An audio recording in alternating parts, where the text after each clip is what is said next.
Some land in Florida. The morning they found Santa Claus floating face down in the pool, I had a hangover of gargantuan proportions. By midday, I was starting to feel more human. By late afternoon, on my third Michelob at Chloe's, I was almost glad to be alive again. Almost. I was also coming to believe that Santa's death hadn't been quite the accident it appeared. Happy hour at Chloe's, a dim horseshoe-shaped bar adjoining a restaurant, lasts from 11 a.m. to 7 p.m., and by late afternoon, the desperation usually starts to show through the cracks. The men tell the same joke for the third or fourth time. The women laugh just a little too loudly. The afternoon after Santa's death, I found myself sitting opposite his small coterie. They were an odd group, the three of them who formed the central core. There was a gray-haired man about 60 who always looked ill to me, despite his brick-red complexion. A size 14 woman in her mid-40s who wore size 10 clothes, and a pretty blonde, no older than about 25. Maybe I'm being sexist or ageist or whatever, but I could only wonder why she was hanging around with such a bunch of losers. Christ, didn't she know that if she played her cards right, she could have me? Okay, so I'm no oil painting, but despite a bit of a beer gut, I'm reasonably well preserved for a man of my age and drinking habits. I've still got a fine head of hair, even if it is gray, and I may be a bit grizzled and rough-edged, but I've been told I'm not without a certain cuddly quality. Anyway, in my humble opinion, Santa, in reality Bud Schiller, a retired real estate agent from Kingston, Ontario, was a total asshole. Most people only needed to spend a couple of minutes in his company before heading for the hills, but not these three. Oh no. They laughed at all his jokes. They hung on his every word. Of course, Schiller bought most of the drinks, but I thought his company was a hell of a price to pay for the occasional free beer. So, who do you think did it then, Jack? Al French had slipped onto the empty stool beside me. Al was a cross between a loner and a social butterfly. He seemed to know everyone, but like a butterfly, he never lit in any one place for long. He said he was a writer from Rochester, but I've never seen any of his books in the shops. If you ask him to be more specific, he just gets evasive. Al tipped back his bottle and his Adam's apple bobbed as he swallowed. He was a skinny little guy with a long nose, slick-back hair, and a perpetual 5 o'clock shadow. Today he was wearing a Hawaiian shirt and Bermuda shorts. It was an accident, I said. Bullshit, and you know it. Al put his bottle down and whispered in my ear. He sounded as if he'd had a few already. When a jerk like Bud Schiller dies, there has to be something more behind it than mere accident. Come on, buddy, you're supposed to be the private eye. True, but I'm on vacation. A real gumshoe never rests until he discovers the truth and sees that justice is done. I rolled my eyes. Where'd you read that, Al? An old Black Mask magazine? Al looked hurt. I didn't read it anywhere. I wrote it. You write private eye stories? We were talking about Bud Schiller's murder. See what I mean? Evasive. And persistent. I ordered another round of Michelob and offered Al a cigar. Cuban? He asked. Uh-huh. Al shrugged and took the cigar. What they gonna do, huh? Arrest me for smoking? I laughed. Seriously, Al, the cop I talked to said it was an accident.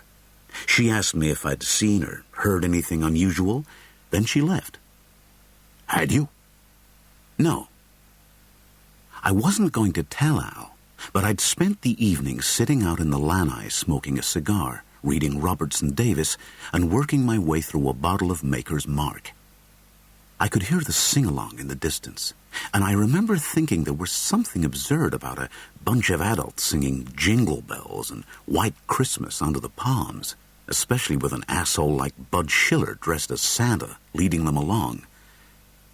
About 9:30, when the sing-along ended, the print in my book was too blurred to read anymore, and by 10 o'clock or thereabouts, like most people in the Whispering Palms condominium estate, I was sawing logs. He'd been drinking, I went on. Mary Pasquale, the girl in the office, she told me he was 3 sheets to the wind. He must have been carrying his piano away after the party when he tripped near the edge of the pool and pitched in head first. Al just raised his eyebrows. He had a point. Even as I repeated the official line, something nagged at the back of my mind. As an ex-cop turned PI, I've seen enough weird crime scenes in my time, like the guy they found dead on the subway tracks and couldn't find his head. But in this case, I had to ask myself 2 questions. First, wouldn't Schiller have dropped the piano as he flung his arms out to protect himself from the fall? And second, perhaps more to the point, why on God's earth was Santa's electric piano still plugged in? I've noticed you talking to Schiller's cronies, I said to Al quietly, so they wouldn't overhear. Do you know any of them well enough to think one of them killed him? Al shook his head. Not really. Just casting the nets, you know. Ed Brennan, the red-faced one, he's into the ponies. We went to the dog track at Naples once, but he's a sore loser. Too desperate. And I played golf with Schiller a couple of times a few years back. He cheats. Did you know that? I didn't rate cheating at golf as high on my list of motives for murder, but you never knew. What about the girl? Al raised his eyebrows. Aha, cherchez la femme, is it? Her name's Karen Lee, kindergarten teacher, I think. I wish my kindergarten teacher would look like that. You'd have been too young to appreciate it. Besides, if you've got any thoughts in that direction, Jack, forget them. I warn you, she's strictly an ice queen. I looked at Karen Lee. She was running her finger around the rim of a tall, frosted glass, abstractedly rather than in any deliberately erotic way, but it still looked sexy as hell. She sure didn't look like an ice queen to me. How long has Schiller been coming here? I asked. Longer than me, and I've been a regular for, 9, 10 years now. How did they all hook up with each other? I don't know, except they're all from Canada. Every year, Schiller would manage to gather a few luckless characters around him, but like me, they didn't usually come back for more. Ed was the first one who did, about 4 years ago. The blonde was next, year after, I think, and then Mama Cash showed up just last year. What's her real name? Ginny Fraser, 3-time loser from Smith's Falls, far as I can gather. Single mother, welfare. How can she afford to come here? Don't ask me. What does Ed do? Retired. Used to be a school caretaker in Waterloo. Kindergarten teacher, welfare case, retired caretaker. Not exactly high-paying jobs, and all Canadian. Still, that didn't mean much. Half of Canada rents condos in Florida in the winter, and Canada's a big country. I looked at them again, trying to read their faces for signs of guilt. Nothing. Karen was still running her finger around her glass rim. Ed was attempting to tell a joke, the kind, he said loudly, that he just knew old Bud would have appreciated. Only Ginny was laughing, chins wobbling, tears in her eyes. I finished my beer, said goodbye to Al, and left. When I got back to the condo that evening with a bottle of Chilean wine and a pound of jumbo shrimp for the barbecue, I tried to put Al's suggestion of murder out of my mind. But it wouldn't go away. The problem was, what, if anything, was I going to do about it? Back home, I'm a licensed private investigator, but down here, I'm not even a citizen. Still, that evening, out on the lanai, after the wine and the shrimps, I decided to keep my bourbon intake down. A good night's sleep and no hangover would be the best bet for whatever tomorrow might bring. The grass pricked my feet as I walked towards the pool the next morning for my pre-breakfast swim. Already the temperature was in the low 70s, and the sky was robin's egg blue. I stood for a moment on the bridge and looked down into the murky water for the huge turtles and catfish. Evenings, just before dark, I'd got in the habit of feeding them chunks of bread. But there was nobody around this morning.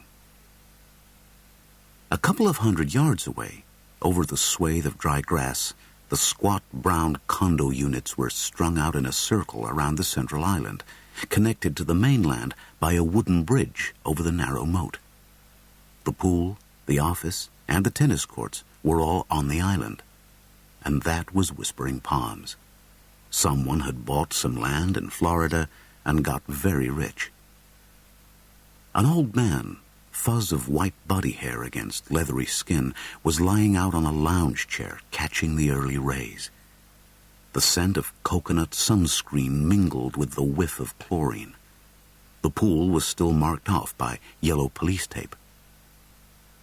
I noticed that the office door was ajar, and when I popped my head inside, I saw Mary sitting at her desk, staring into space.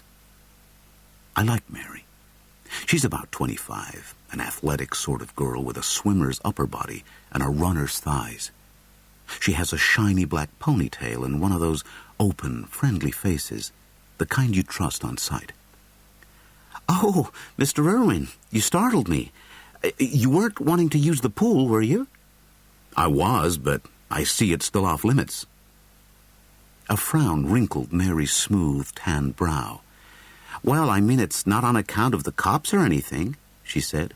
"It's just, well, I didn't think the residents would like it, swimming in a dead man's water." She turned her nose up. "So I've called maintenance, and they're going to clean it out and refill it all fresh. Should be ready by this afternoon. Sorry." "No, you're right. It's a good idea," I said. Most people probably would be put off by swimming in the same water where an electrocuted Santa Claus had floated around all night alone in the dark, but it didn't bother me much. I had seen death close up more times than I cared to remember. Besides, people swam in the ocean all the time, and thousands have died there over the centuries. "Mary," I asked, "do you happen to know who the last people to see Mr. Schiller alive were?"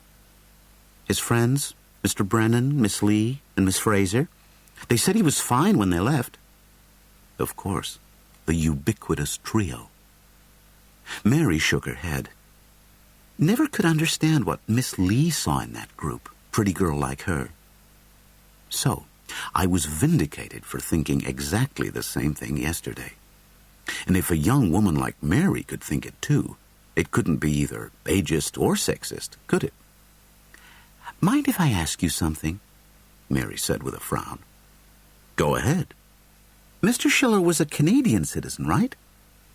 "As far as I know." "Well, I was worried, like his relatives might come down and make some sort of lawsuit. What do you think?" Aha! The great American paranoia raises its ugly head. Lawsuits. "I'm no legal expert," I said. "You hear about things like that all the time, don't you? I mean, they could sue for millions.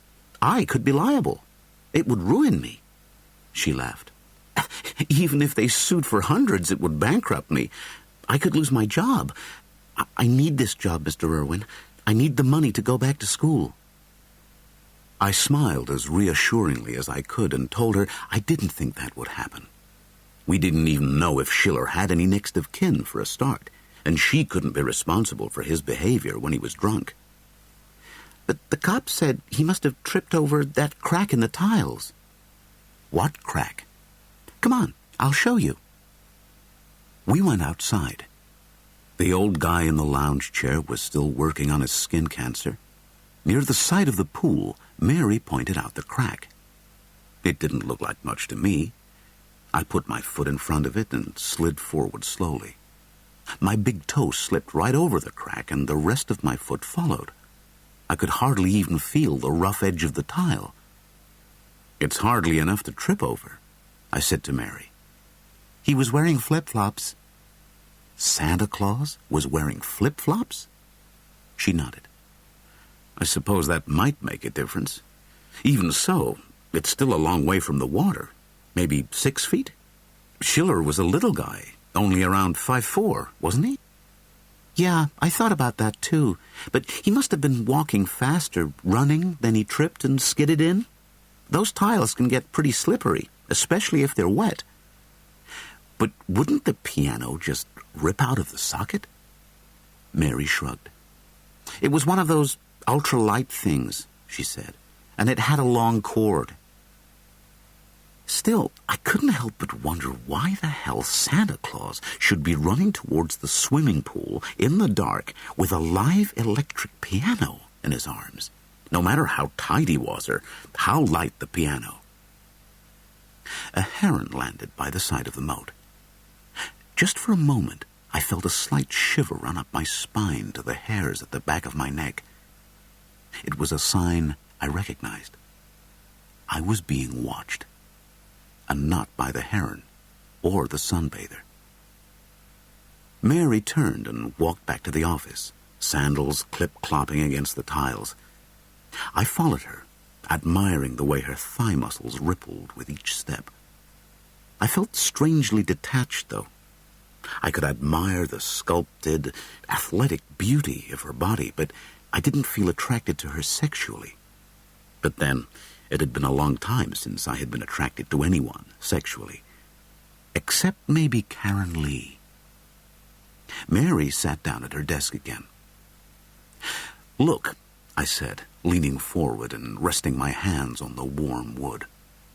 I know this might sound strange to you, but I'd like you to do me a favor without telling anyone or asking too many questions. Do you think you could do that? Mary nodded slowly, tentatively. Depends, she said, on what it is. When I got back to the condo, it was time for breakfast, but without the swim, my appetite wasn't up to much.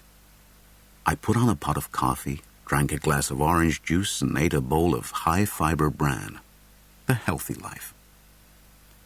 Usually, I took my second cup out to the lanai and worked on one of the cryptics from the Sunday Times Book of Crosswords. That was one thing that always annoyed me about American newspapers. You couldn't find a cryptic in any one of them I'd seen. This morning, though, I took the 2 sheets of paper that Mary had printed out for me. Okay, so Schiller was alone at the pool after the sing-along, or so Ed, Karen, and Ginny said. Anyone could have gone there in the dark, killed him, and tried to make it look like an accident. And at least 3 people knew he was there, Ed, Karen, and Ginny. Were they telling the truth? There was some risk. There always is with murder, but it was minimal. Most of the residents are elderly, and they're usually in bed by 10. This isn't like some of the places where you get kids drinking all night and skinny dipping. There are no kids at Whispering Palms. First, I looked over the list of condo owners I'd persuaded Mary to print for me. Schiller's unit was owned on paper by Gardner Holdings, registered in Grand Cayman Island. If that didn't set alarm bells ringing in an old gumshoe's mind, what would? But I couldn't for the life of me figure out what it meant. Ginny Fraser's unit was a timeshare, though Ginny herself wasn't listed as owning any time. Ed Brennan's unit was registered to a Dr. Joseph Brady in Waterloo, Canada, and Karen Lee's to a travel agency called Escape It All, based in Sarasota. One way or another, these 4 had all ended up at Whispering Palms, Fort Myers, Florida, and I was damned if I could see any reason other than pure chance. So, which one of them did it?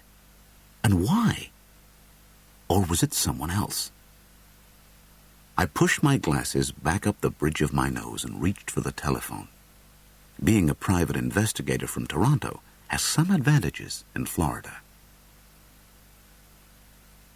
When I'd finished on the phone, I felt the need to go out for a drive. Not far. Maybe over the Skyway to Sanibel and Captiva. Lunch at the Mucky Duck. seafood, and harp lager.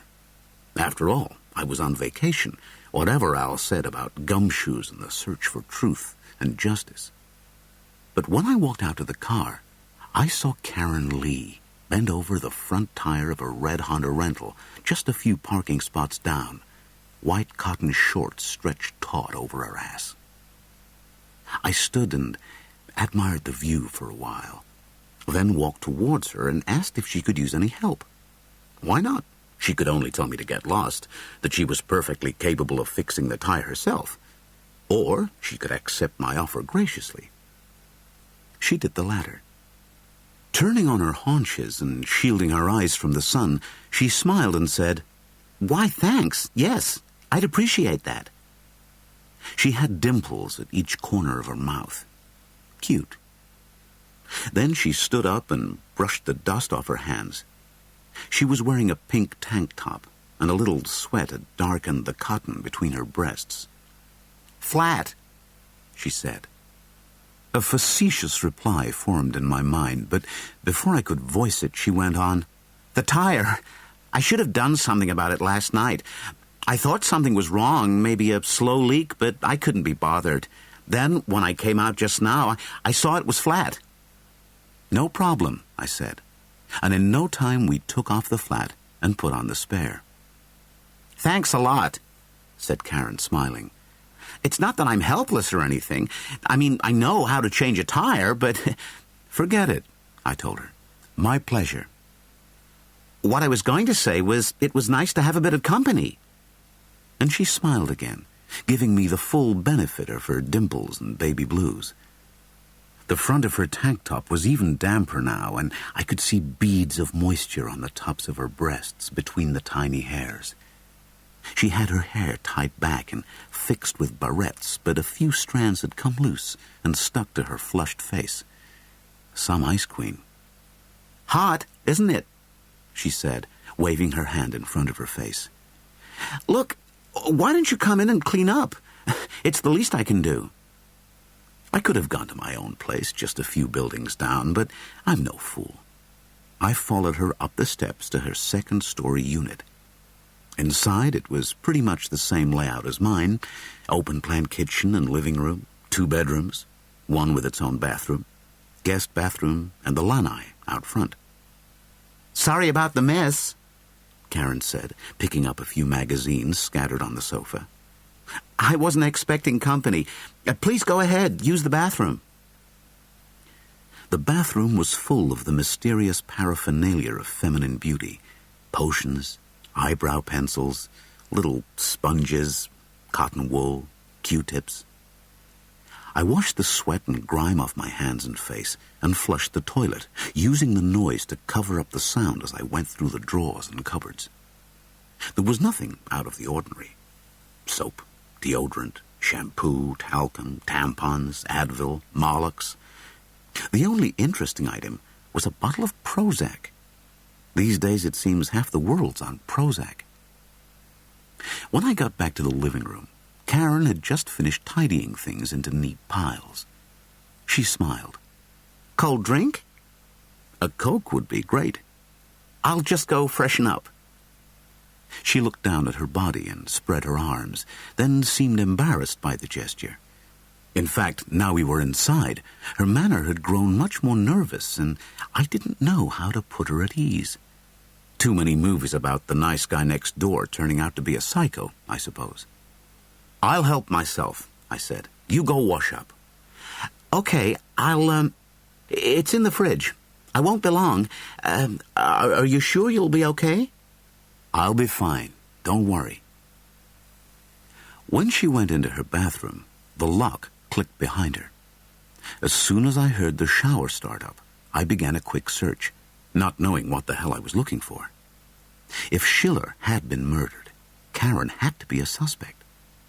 Much as I hoped she hadn't done it, she had been one of the 3 to know where he was after the sing-along, and how drunk he was. All I found out was that Karen was halfway through The Concrete Blonde, that she more than likely slept alone, that she favored casual clothes but had a couple of expensive dresses, that she didn't seem to watch videos very much, and that her musical tastes extended from Mozart to Alanis Morissette. When she came out, she was wearing red shorts and a white shirt. Her hair was still damp from the shower, and it hung in long hanks, framing her pale oval face. "There," she said, hoisting herself onto a stool at the kitchen counter. "That's better. What a start to the day."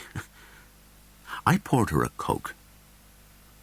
"I guess you must still be pretty upset about your friend dying," I said. "Bud, yes.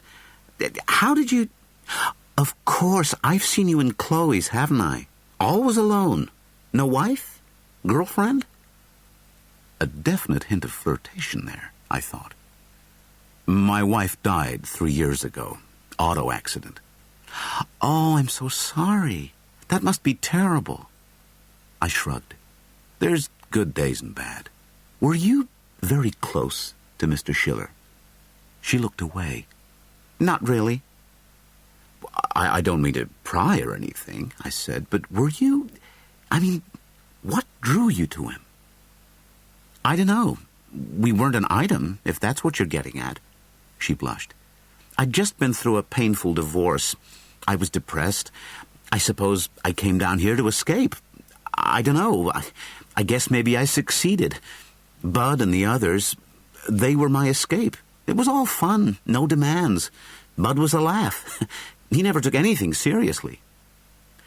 "You were one of the last people to see him alive, weren't you?" Karen nodded. "Yes, with Ed and Ginny." "What happened?" "We'd all had a bit too much to drink. When everyone else left after the carols, we started joking around by the pool. I fell in. I wanted to go home and change out of my wet clothes, so the 3 of us came to my place. Bud said he had a couple of things to do, then he was going to turn in." "Did he say what he had to do?" "No, just a couple of things." "Do you think he could have been meeting someone?" "I suppose so. She looked me in the eye.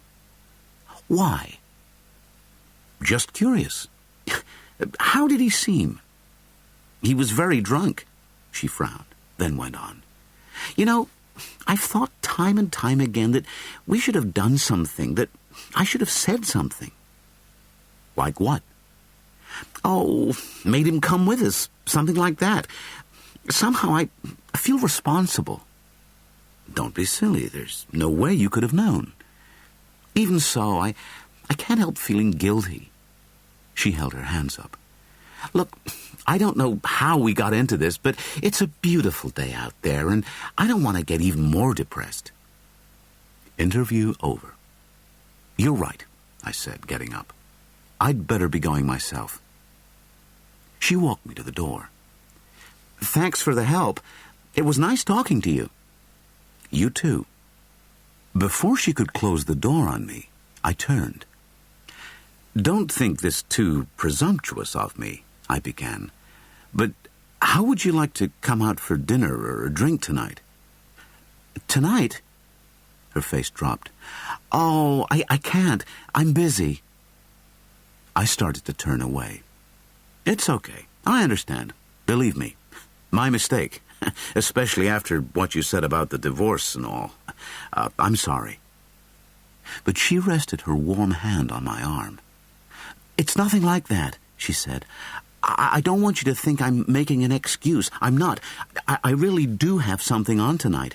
The 3 of us are having a sort of wake. I couldn't miss it." Maybe this wasn't the brush-off then. Heart thumping, fear of rejection bringing me out in a sweat, I persevered. "How about tomorrow night then?" She smiled. "I'd love to. Really, I would." "Great. Do you like seafood?" "Sure." "How about the Big Fin?" "Fine. Look, I'll meet you at the bar there at 7. I've got some running around to do first, and I'm not sure if I'll have time to get back here. Okay?" "Fine. Big Fin. Bar. 7. I walked off, grinning like an idiot. The phone started ringing, the way they do, the minute I stuck my key in the door that afternoon. I put the groceries I'd bought at Publix on the kitchen counter, and picked up the extension. "Jack, it's Mike." My partner. "You were quick?" "Well, partly. It's a slow week." And partly there's not a hell of a lot to report." "Well, go ahead anyway." "Nothing on any of the people on the list. Squeaky clean, every one of them." "What about Schiller?" "That's the only interesting part. As far as I can make out, nobody knows him. I checked out the Kingston address you gave me. It's owned by a couple called Renard. They confirmed that a man called Bud Schiller rents it from them, and the checks come in regularly." "Where from?" "That they wouldn't tell me. Anyway, I got the name of the guy next door to the Schiller place, and he said the house is empty most of the time." Now what the hell did that mean? "Anything else?" "That doctor in Waterloo, Joseph Brady, he checks out. He's Edward Brennan's family doctor, has been for years, and he rented the condo to Ed for the first time a few years back. Apparently the poor guy needed to recuperate from some illness, nothing specific, doctors, but I got the impression this Ed character had suffered various health problems on and off over mental or physical. Can't say, but Brady's a family doctor, Jack, not a shrink." "Okay, go on." "So it was a kind of convalescent holiday. He liked it and kept coming back." "How about Escape It All?" "Perfectly legit. They own a few condos down the Gulf Coast and rent them through local agencies. Quite a lot of the Toronto travel agents do business with them, and the ones I talked to said they never had any problems." "And the timeshare?" "Also legit. There is one thing, though. Virginia Fraser, one of the names you gave me?" "Right. Ginny Fraser." "I talked to the woman she rented from, and it turns out that the dates Fraser got weren't available originally." So she paid over the odds." "Aha. On welfare, too. Is that all?" "Just about. Gardner Holdings, that company in the Caymans, looks like it's the front of a front of a front. I couldn't even get a whiff of the real movers and shakers behind it." "Okay," I said. "Thanks a lot, Mike. You did good work." Then I hung up and mulled over what I'd learned. "Gee, I don't know, Mr. Irwin. I really shouldn't be doing this," Mary said when she found the right key. "It'll have to be cleaned out anyway," I said. "Yeah, I know. It's just... Still, you are a licensed private investigator, right?" "Right, and maybe we can check on next of kin. Make sure no one's going to come down and file a lawsuit against you." I hated pressuring her that way, but I had to get inside Schiller's condo if I was to get any further. I was now more or less convinced that someone, either one of his 3 pals or someone he had arranged to meet, had gone to the pool and murdered him. It would help if I could find out whether he had anything to hide. Still biting her lip, Mary turned the key in the lock. Schiller certainly traveled light. A quick search of the master bedroom revealed only warm climate clothes and a tattered Tom Clancy paperback on the bedside table. No papers in the drawers, no photographs, nothing. The cops must have taken his passport. The bathroom held only what a single man's bathroom would, and the guest bedroom was empty except for the bed, stripped down to its mattress. Kitchen and fridge contained the usual: milk, bread, condiments, a couple of TV dinners, cutlery, booze. By the looks of it, Schiller ate out a lot. In the living room, the stereo, TV, and VCR took up one corner. A cabinet under the VCR held a stock of tapes. One of the movies was from a local rental store, and it was overdue by 2 days. The tape was still in the machine. "I'll take this back tomorrow," I said to Mary, casually slipping the tape back in the box. Mary just nodded and glanced nervously at the door. "I think that's about all," I said, "if you want to go now." Mary was out the front door like a shot. "You didn't find anything about next of kin?" "Nothing. No news is good news. Don't worry." She flashed an anxious smile. "I'll try not to." And I hurried back to call the courier company. It was late, but with luck, they could get a package to Mike overnight. "Jack?" Uh-huh. Mike, hang on. Just a minute. I sat up quickly. It felt like I had to drag myself a long way back from God knew where. I rubbed my eyes and checked my watch. 3:30 in the afternoon. I must have dozed off after lunch. I opened the fridge and popped the tab on a can of Michelob and then picked up the phone again. Yeah, go ahead, Mike. Sorry about that. No problem. I took video down to Ident first thing this morning. It was a bit of a mess. Must have been a popular movie down there. But Harry found a match you might be interested in. Schiller's got a record? Not Schiller. The only prints we could find on file belonged to a Sherman Smith. That rings a bell. It should do, he went on. Remember that land scam 20 years ago? Smith defrauded hundreds of people out of their life savings. What was it? Some land in Florida turned out to be a swamp? Something like that. Smith disappeared with the money and was never seen or heard of again. In all, there must have been over $2 or $3 million. I whistled. What happened?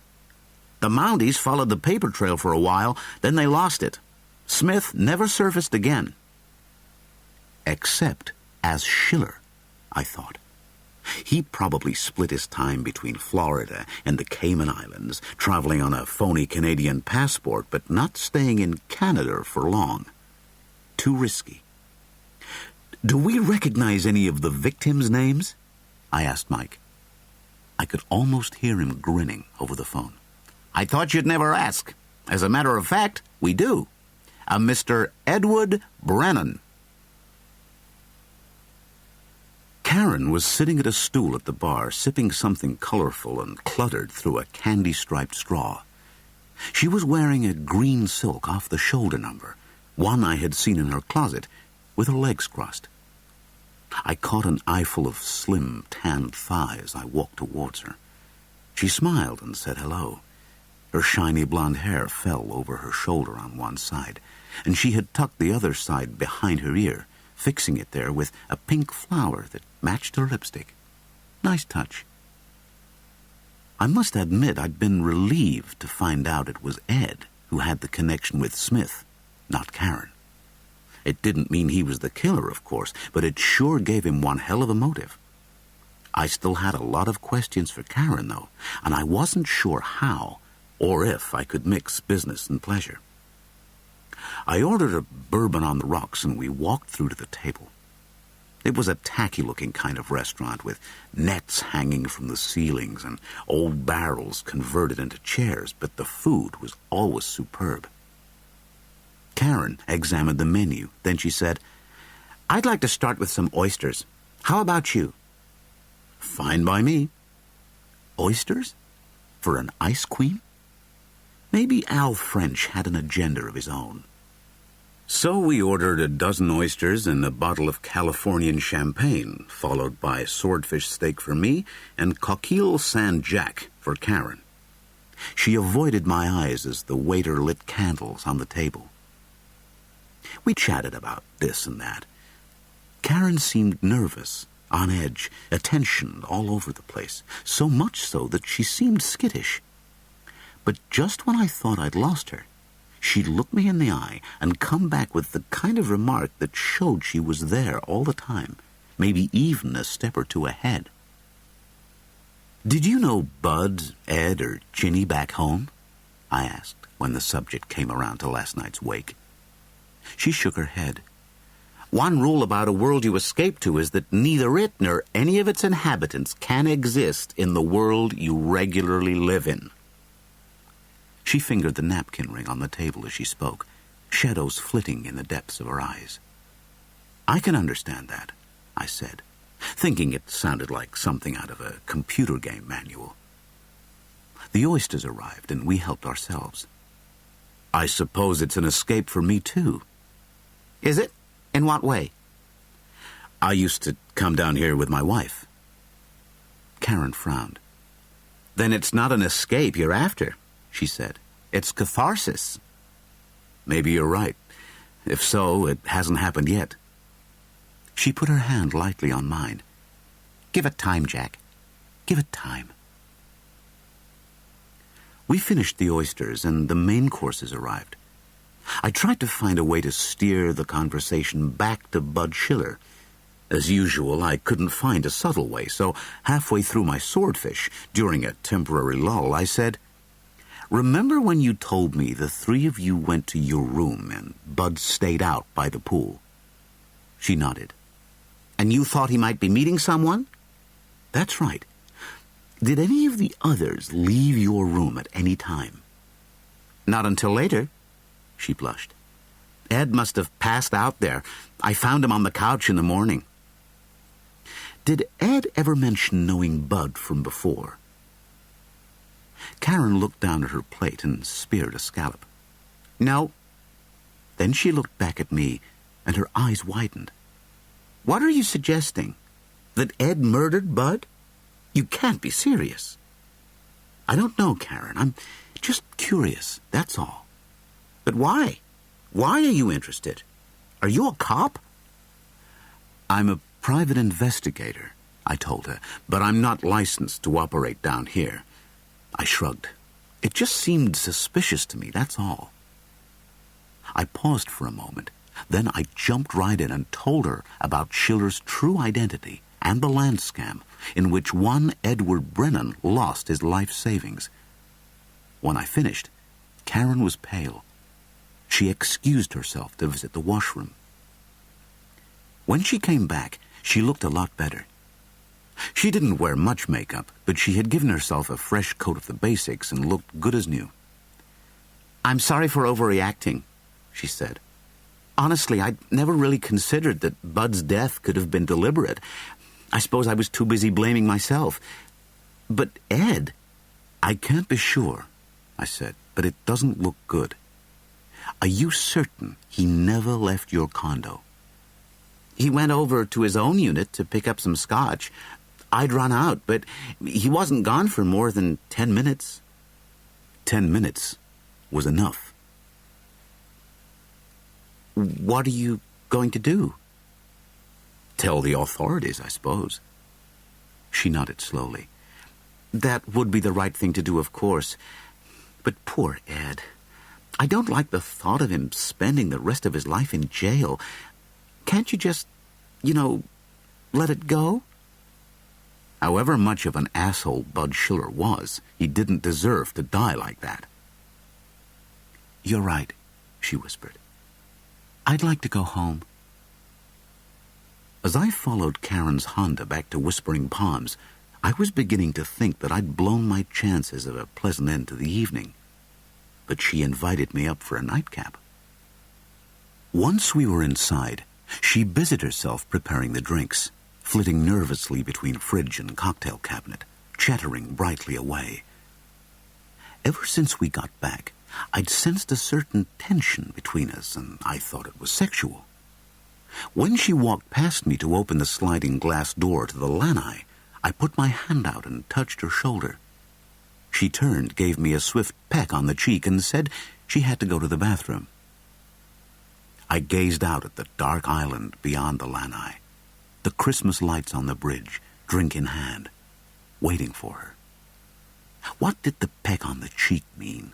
Was it promise or consolation? "You're an old fool, Jack Irwin," I told myself. "You should stick to your bourbon and blues." Then I heard a door open behind me. Thinking it was Karen coming back, I turned around. Ed Brennan stood there, a baseball bat in his hands. Before I had time to react, the front door opened and Ginny Fraser walked in, carrying a long kitchen knife. Karen came out of the bathroom. She wasn't carrying any weapon, and she looked as if she had been crying. "Oh, Jack," she said, shaking her head. "I'm so sorry." "What are you going to do?" I asked, trying to sound more confident than I felt. "Hit me on the head with the baseball bat, then stab me and pretend it was an accident? Just to protect Ed here? Come on, Karen, he's not worth it." "You don't understand," Karen said. "You think you know everything, but you don't. You don't know anything." My breath caught in my throat. What the hell are you talking about? Then, a strange thing happened.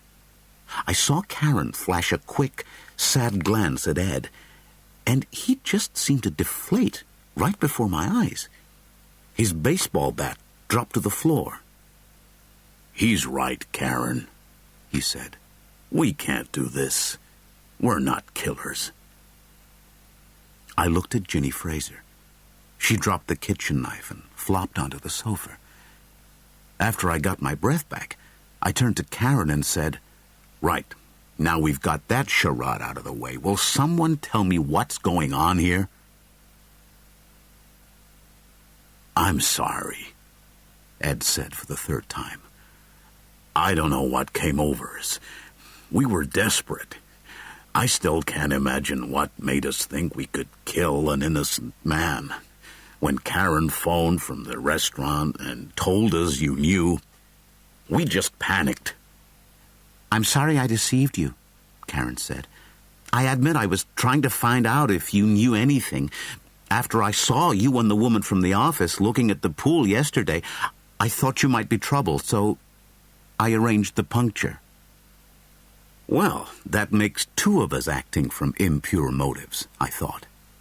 "So, you're all sorry," I said. "Whoop-de-doo-dah. Now, would someone tell me why I shouldn't call the police right now?" "We can't stop you," Ed said. "We won't stop you. In a way, it would be a relief." I poured 3 fingers of Karen's bourbon into my glass and settled down on the sofa beside Ginny. Karen and Ed sat opposite in matching easy chairs. "Just tell me what it's all about," I said. "Who really did kill Schiller?" "We all did," Ed answered. I looked at Karen and Ginny, who both nodded. Jesus Christ, I thought. It's Murder on the Orient Express all over again. "Ginny and I pushed him into the pool," Ed went on. "He thought we were playing games. Karen plugged in the piano, and we all lowered it in after him. After that, all we had to do was lie to the police and tell them he was still alive when we left him." "What I really don't understand," I went on, "is why? I know Smith cheated Ed out of his life savings, but what did he ever do to you, Karen?" "My father," she said flatly. "Vernon Conant. You'll find his name on your list. Lee's my married name. Smith swindled him out of every penny we had. When the news broke, he killed my mother, then himself, with a shotgun. I was 5 at the time. Just before he put the gun in his mouth and pulled the trigger, he looked at me. He was going to kill me too, but at the last moment, he couldn't do it. I'll never forget that look. I've spent my whole life trying, one shrink to another, pills, the lot. You can't tell me that Sherman Smith didn't deserve to die." I took a long sip of bourbon and let the fire fill my mouth before swallowing. "What about you, Ginny? You weren't on the list either." "My husband, Harvey Pellier. I went back to my maiden name." "What happened?" Ginny gave a harsh laugh. "Nothing quite so dramatic as Karen's story. Harvey lost everything, and it broke his spirit. He left us, just walked out and never came back. We hadn't been really well off, but we'd been happy. When Harvey left, the family just fell apart. I couldn't hold it together. The kids did badly at school, started hanging with a bad crowd, you know, the sort of thing. They drifted into drugs, street life. Will died of an overdose. Jane's still somewhere out on the streets. I haven't heard from her in years." After a few moments of silence, Ed ran his hands through his hair and said he wouldn't mind a drink. Karen got him a scotch on the rocks. Then he began. "I bumped into Smith about 4 years ago. Pure chance. Coincidence. I just couldn't believe it. I suppose when you think about it, you never know who's going to be renting from who. Anyway, I saw him after over 15 years, and do you know what?" I shook my head. He didn't recognize me. I mean, you ought to recognize people whose lives you ruined, don't you think? Because of him, I had a nervous breakdown. I got hooked on the booze, lost job after job, you name it. He thumped his chest with his fist. Then, when I began to relive what he'd done to me, I realized the anger was still there. Only now, I had the advantage. But I couldn't kill him. Not alone. He glanced at Karen and Ginny. When it first happened, 20 years ago, lots of us had meetings with lawyers, and I became close to Karen's father and Ginny's husband. But Smith had never seen Karen or Ginny. So I got in touch with them, told them the situation, and we planned what to do. We befriended him, one by one, pretended we didn't know each other. Then, we killed him. Ed fell silent, and the others looked at me. It was hard to imagine the havoc Sherman Smith had wreaked on these lives. Hard not to sympathize with the three of them, but who was I to judge? It's up to you now, Jack, Karen said, seeming to sense my dilemma. You know the whole story now. We're guilty of premeditated murder. She glanced at Ed. If you want my honest opinion, I don't think it's helped any of us.